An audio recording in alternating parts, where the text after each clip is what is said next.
Prime Minister Recep Tayyip Erdoğan has again opened up the debate on Turkey's membership in the Shanghai Cooperation Organization, SCO, this time demanding a seat from Russian President Vladimir Putin to save Ankara from the troubles of the EU accession process.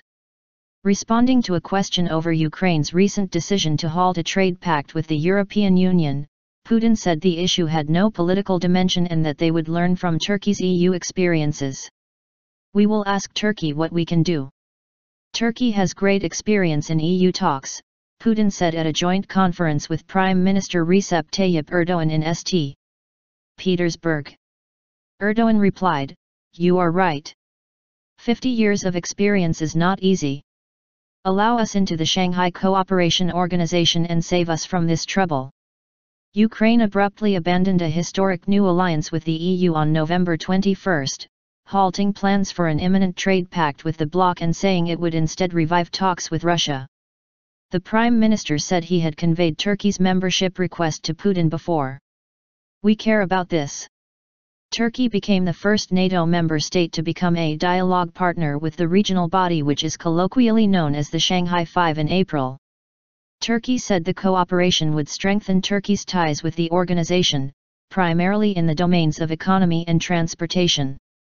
The SCO's members include Russia, China, Uzbekistan, Tajikistan, Kyrgyzstan, and Kazakhstan. The issue of SCO membership had come to the political agenda of Turkey earlier this year after Erdoğan said Turkey might opt to join the SCO. Erdoğan raised the issue in January at a time when hopes regarding the EU process were diminishing due to the adamant opposition of a number of member states toward Turkey's membership. "I said to Russian President Vladimir Putin, 'You tease us,' saying, 'What is Turkey doing in the EU? Now I tease you, include us in the Shanghai Five, and we will forget about the EU," Erdoğan said at the time. The Prime Minister's remarks fueled debates on whether Turkey was moving away from its policy target of EU membership.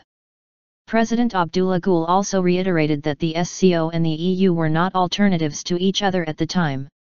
Accompanied by Foreign Minister Ahmet Davutoglu and Energy Minister Taner Yıldız, Erdoğan met Putin and CO chaired the fourth session of the high-level Russian-Turkish Cooperation Council, where the two sides signed several agreements.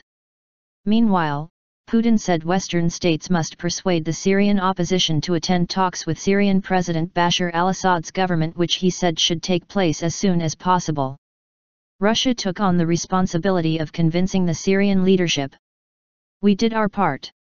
It is up to our partners, who must convince the opposition to do the same," Putin said at the press conference. Erdoğan said delays to the peace conference were simply buying time for al-Assad. "The civilian population has been killed with planes, helicopters, tanks, and shells. In Syria, the regime bears the primary responsibility for this.